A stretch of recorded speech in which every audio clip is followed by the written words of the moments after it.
Welcome to Mornstead, a prominent region within the vast and sprawling world of Lords of the Fallen. In today's extended gameplay walkthrough, we're sharing an exclusive look at just some of the diverse and harrowing areas you'll journey through in your epic quest to overthrow Adir, the demon god.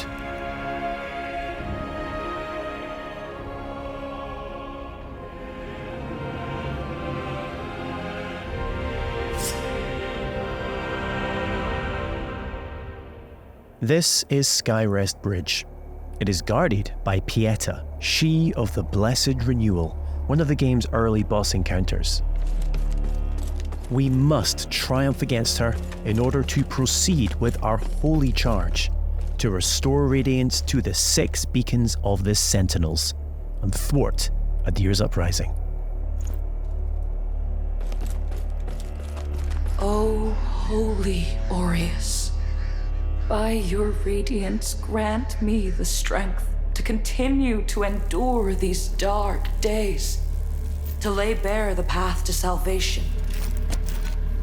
And yet you now appear before me, a stranger, a betrayal made flesh, and one I cannot brook.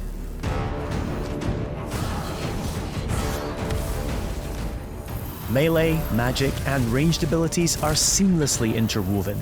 Alongside standard attacks, you can choose between catalysts, bows, crossbows, or throwables, mapping up to 4 additional magic or range skills to your controller for immediate access. This rapidly speeds up combat and reduces the need to swap between options. As with many of the imposing bosses you'll encounter, Pieta has 2 very distinct stages.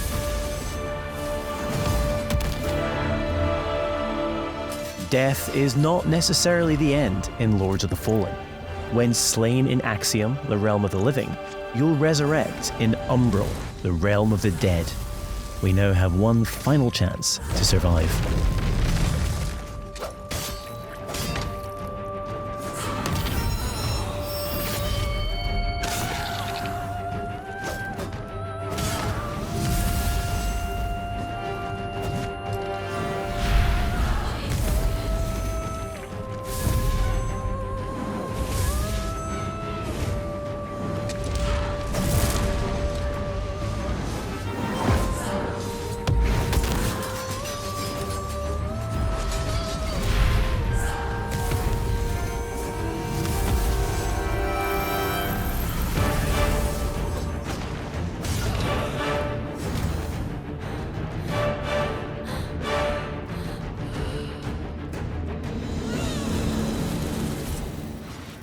Though few and far between, these flowers denote special patches of ground upon which we can spawn a resting point, known as a vestige seedling.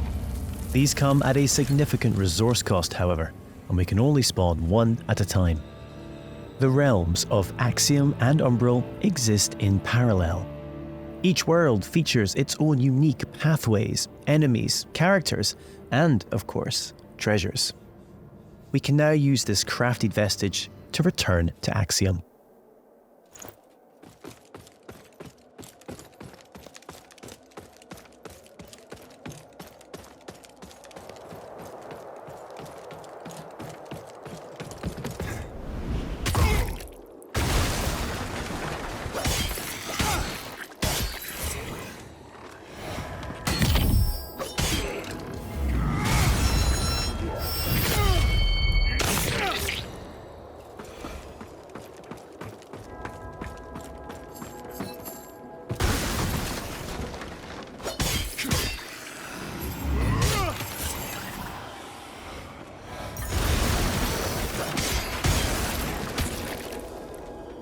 We can peer into the secondary realm at any time by raising the Umbral lamp.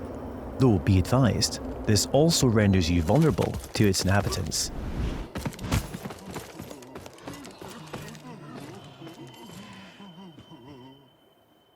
We will now use the lamp to cross over to Umbral, though doing so will consume 1 of our 2 lives, and it isn't so easy to return to the world of the living.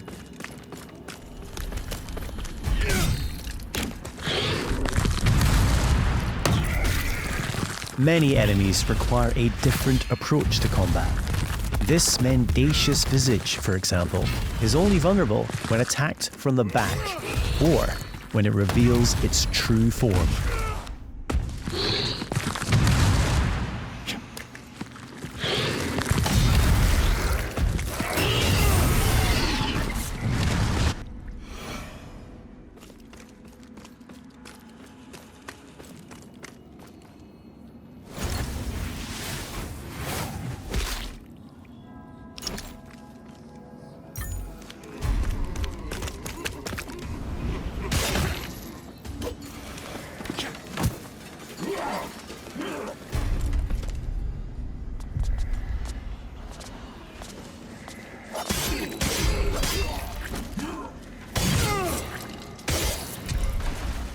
You'll also come across permanent vestiges on your travels. As well as using these to return to Axiom, you can also level up your stats at these locations.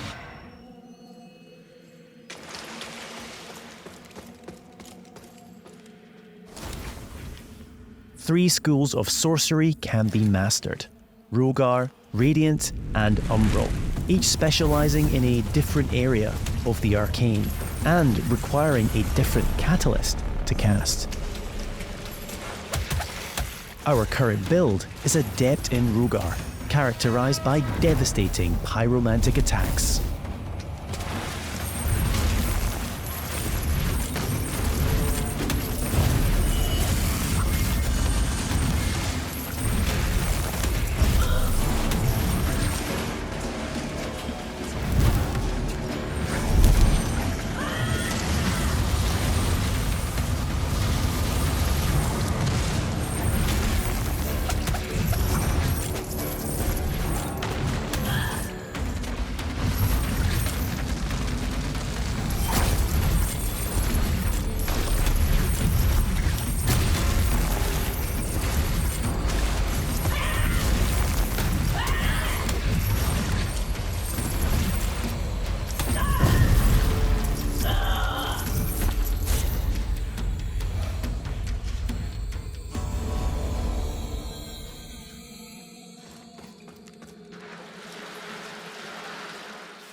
An age-old borough built into the very cliff face, Pilgrim's Perch typifies the verticality of Moonstead.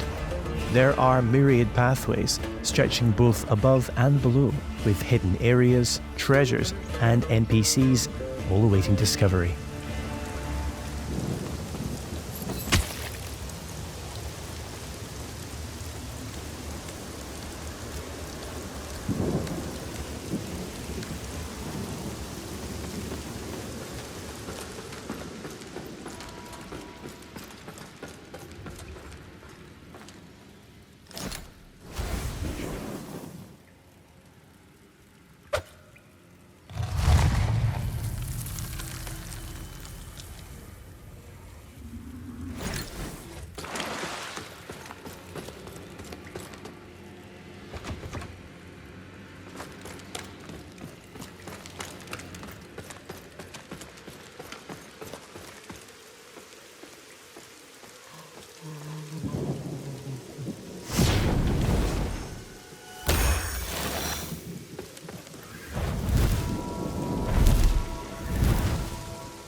As a lamp bearer, all players are equipped with a devastating ability, the Soul Flay.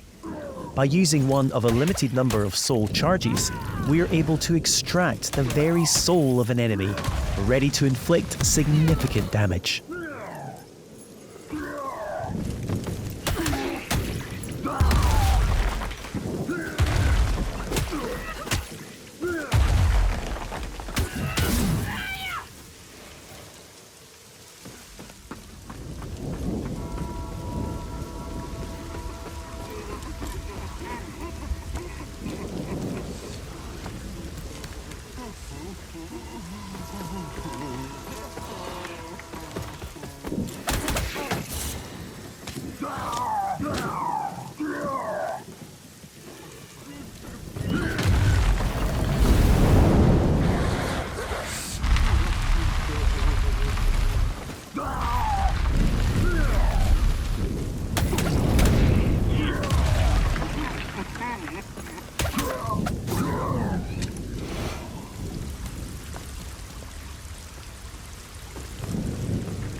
The soul flay ability can also be used to manipulate the very environment when in umbral.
We now find ourselves in Lower Calrath, an ever-burning district renowned for its displays of barbarity.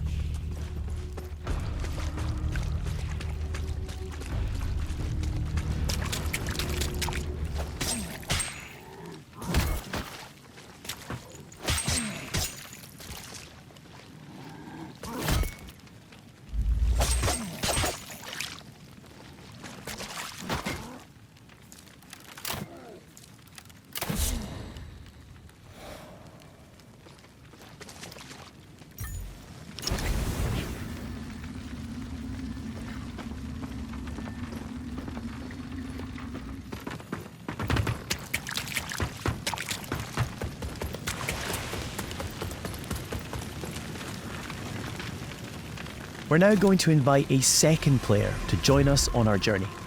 This is easily achieved at any of the vestiges. You can choose to fight alongside a friend or a randomly selected player.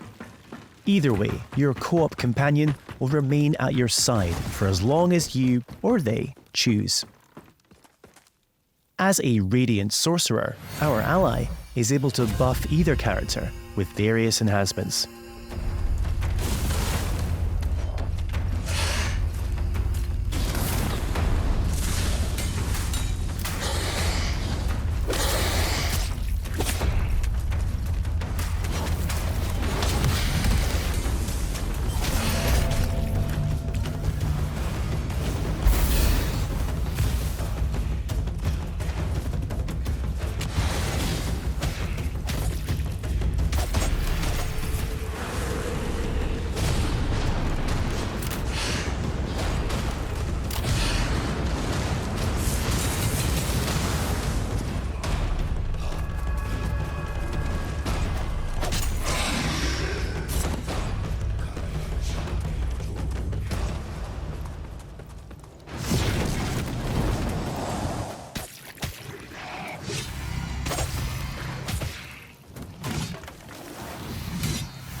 It appears our way is blocked by an umbral entity. We will need to track its tendrils in order to locate and expel the source of its power.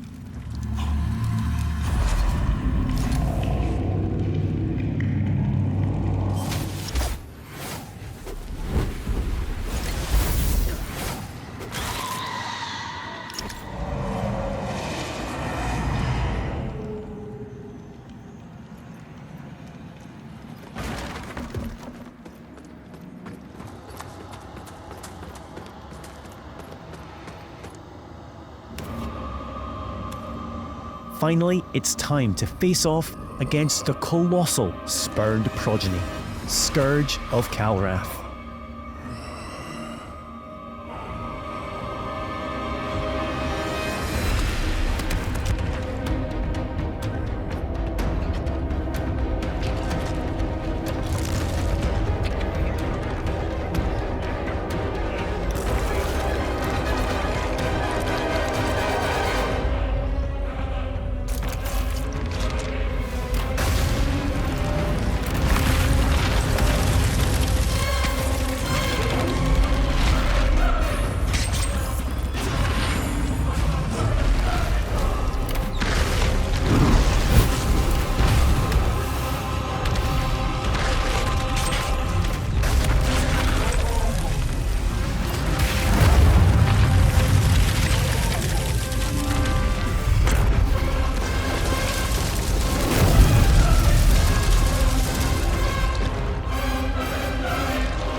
The lands of Mornstead await you.